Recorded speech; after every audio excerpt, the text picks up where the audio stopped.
రాష్ట్రాన్ని క్రీడాంధ్రప్రదేశ్గా తీర్చిదిద్దేందుకు రాష్ట్ర ముఖ్యమంత్రి నారా చంద్రబాబు నాయుడు నేతృత్వంలో కూటమి ప్రభుత్వం కృతనిశ్చయంతో ఉందని సాప్ చైర్మన్ రవినాయుడు పేర్కొన్నారు.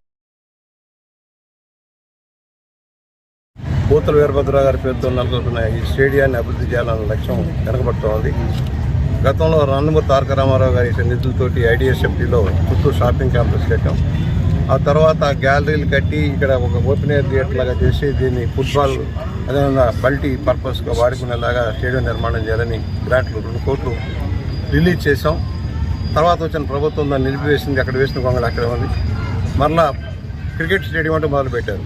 కనీసం 60 మీటర్లు ఉంటే కానీ క్రికెట్ స్టేడియం పెట్టేదానికి అవకాశం లేదు. బాల్ కొడితే రోడ్డు మీద పడి పరిస్థితి ఉంది. అది కాదు, క్రికెట్ స్టేడియం ఏరియా కట్టేలాగా ఇక్కడ ఫుట్బాల్, కబడ్డీ, అలాగే వాలీబాల్ లాంటి రన్నింగ్ ట్రాక్ అవన్నీ వచ్చేలాగా ఏర్పాటు చేయాలని మేము కోరటం జరుగుతోంది కార్పొరేషన్ని.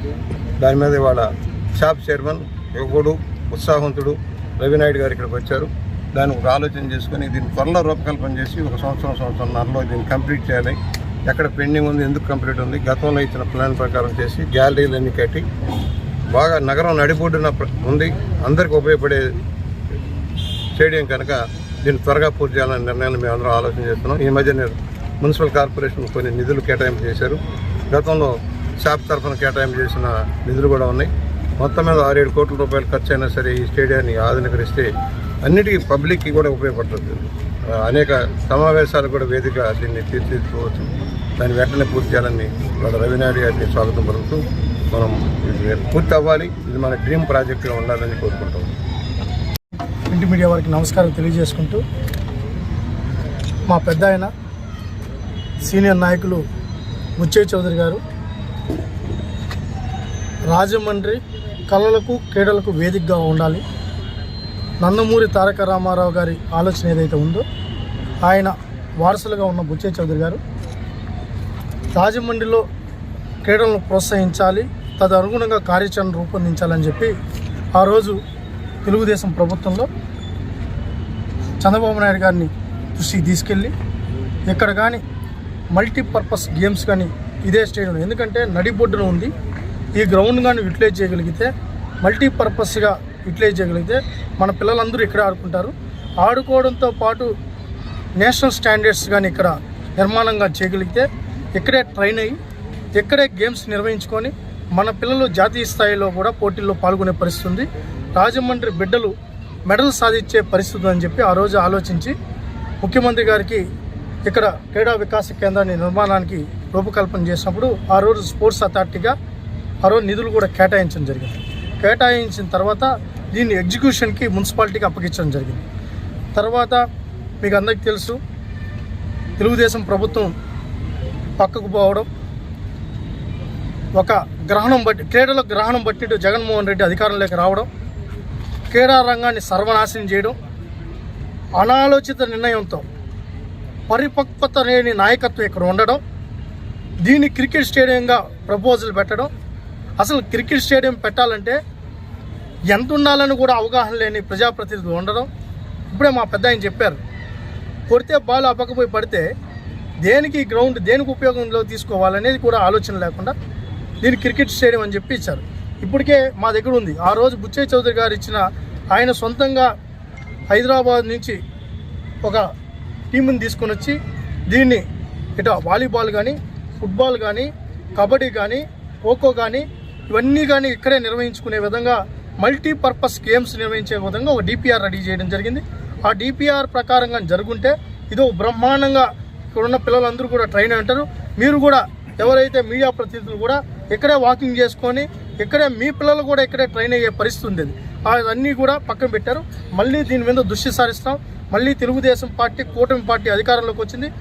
బుచ్చయ్య చౌదరి గారు మళ్ళీ రాజమండ్రిని, ముఖ్యంగా రాజమండ్రి రూరల్ నియోజకవర్గాన్ని క్రీడలకి కేంద్రంగా మార్చాలనే కోరికతో ఉన్నారు, దృఢ సంకల్పంతో ఉన్నారు.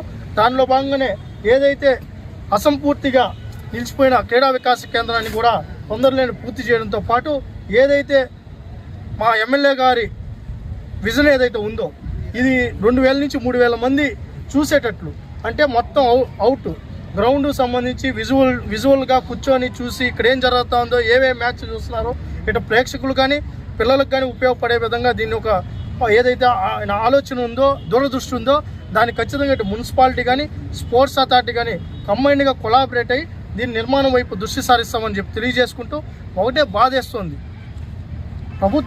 ప్రభుత్వాలు మారినంత మాత్రాన ప్రభుత్వం గతంలో చంద్రబాబు నాయుడు గారు ఉన్నారు, హైదరాబాద్ని 2020 విజన్ తీసుకున్నారు, దాన్ని అనుగుణంగా ముందుకు తీసుకెళ్లారు. మళ్ళీ వచ్చిన రాజశేఖర రెడ్డి గారు కానీ, కిరణ్ కుమార్ రెడ్డి గారు కానీ, కేసీఆర్ గారు కానీ, ఇప్పుడున్న రేవంత్ రెడ్డి గారు కానీ అదే ఆలోచనతో ముందుకు పోతే ఈరోజు ప్రపంచంలో బాగా ఎదుగుతున్న నగరాల్లో హైదరాబాద్ ఒకటైంది.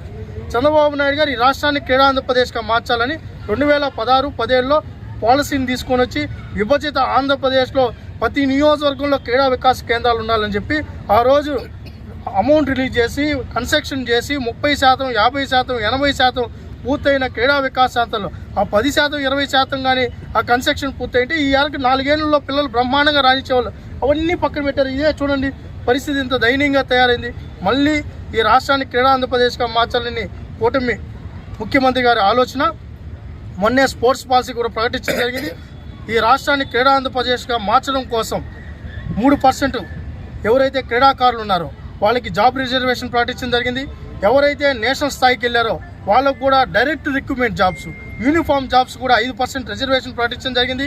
ఒలింపిక్స్లో కానీ మన బిడ్డలు కానీ మెడల్ కొడితే 7 కోట్ల రూపాయలు నిధులతో పాటు వాళ్ళకి గ్రూప్ 1 జాబ్లతో పాటు ఆఫ్రో గేమ్స్ కానీ, ఏషియన్ గేమ్స్ కానీ, అదేవిధంగా ఖేలో ఇండియా గేమ్స్ కానీ, యూనివర్సిటీ గేమ్స్ కానీ, స్కూల్ ఎడ్యుకేషన్ ప్రైమరీ స్కూల్లో నుంచి నేషనల్ గేమ్స్ ఆడే పిల్లలకు కూడా నగదు ఇవ్వడానికి మొన్నే పాలసీ పెట్టామని చెప్పి పీపీపీ మోడల్ కానీ, అదేవిధంగా మేము కూడా విజయవాడ, విశాఖపట్నం, అదేవిధంగా రాజమండ్రి, కాకినాడ, అనంతపురం, తిరుపతి, నెల్లూరు సిటీల్లో ఉన్న ప్రజలను ఇప్పటికే మేము విజ్ఞప్తి చేసాం. ఇవన్నీ పీపీపీ మోడల్లో ముందుకు రావాలని, గేమ్ అడాప్టేషన్ జరగాలి, దాంతోపాటు ప్లేయర్ అడాప్టేషన్ బ్రహ్మాండంగా మన బిడ్డలు రాణిస్తున్నారు. ఏదైనా మంచి కంపెనీలు ఉంటే మన పిల్లలను కూడా అడాప్టేషన్ చేసుకొని వాళ్ళకి కావాల్సిన విధంగా సౌకర్యాలు కల్పించాలని చెప్పి మీడియా ద్వారా మేము విజ్ఞప్తి చేస్తూ ఖచ్చితంగా బుచ్చి చౌదరి గారు కలలు కన్నట్టు, మా ఎమ్మెల్యే గారు కలలు కన్నట్టు ఈ రాజమండ్రిని రాజమండ్రిగా మార్చడానికి స్పోర్ట్స్ అథారిటీ పనిచేస్తుంది.